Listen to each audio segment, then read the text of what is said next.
Hello, my name is Zainab Doleeb. I'm a medical student at the University of Toronto. I would like to thank all of the conference organizers for putting this together. I'm presenting on behalf of the Obstetrics and Gynaecology Equity Committee at the University of Toronto. I would also like to acknowledge the wonderful contributions of my colleague Atiya Sekyi-Otu and our supervisor, Dr. Cynthia Maxwell. Our presentation will focus on the creation and implementation of the University of Toronto's first Obstetrics and Gynaecology Equity Committee. So to provide some context, I'd like to lay out the general landscape which the Obstetrics and Gynecology Equity Committee was born into. In 2018, the Faculty of Medicine at the University of Toronto adopted a 5-year strategic plan that identified excellence through equity as a key goal. During this time, there were multiple equity initiatives at both the undergraduate and postgraduate levels, aiming to provide culturally safer care, to remove barriers facing medical applicants, and ensure equitable recruitment that reflects the diversity of Toronto. Other departments, like in the internal medicine, for example, already had committees focused on equity initiatives. Now, in January 2020, the Department of Obstetrics and Gynecology created a new position called the Equity, Diversity, and Inclusion Officer, to which Dr. Maxwell was appointed following a departmental search committee process. The OBGYN Equity Committee was created in June 2020 to support EDI efforts in the department. Our committee's work has focused along two main themes. One, support the generation and dissemination of equity knowledge and training. And two, help facilitate a cultural shift towards a more inclusive environment for learners, staff, and patients. Our committee has been engaged in many projects. I'll discuss the first theme, equity, knowledge, and training. Within that falls mentorship and research. The committee has helped fund and support 2 interns, Atiya and myself. We were mentored and also engaged in high-risk obstetrics research. Dr. Cynthia Maxwell, who leads the Equity Committee, also has a practice providing care to pregnant patients with obesity. So we know that there is a correlation between poverty and higher rates of obesity and chronic disease.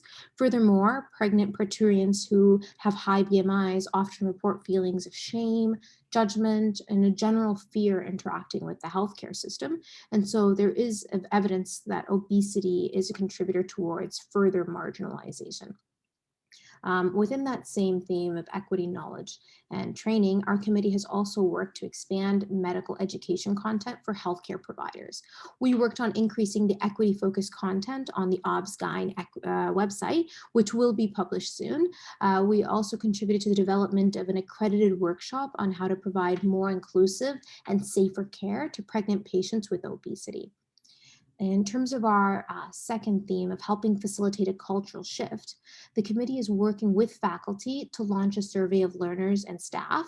We want to know if they have experienced a rise in mistreatment and discrimination during COVID-19, be it from peers, supervisors, or patients. We also hope to generate solutions from these surveys so that the working and learning environment can be safer for all.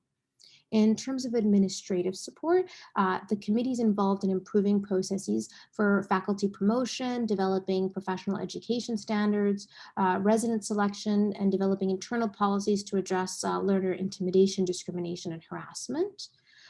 With regards to advocacy, the OBGYN Equity Committee published an editorial in the Journal of Obstetrics and Gynecology Canada, calling for the creation of more EDI leadership positions and also advocating that faculties collect information on diversity within their programs. For our future initiatives, we hope to continue our advocacy efforts. Right now, we're working on an editorial describing gaps in cervical cancer screening in Canada, along with some calls to action and evidence-based interventions.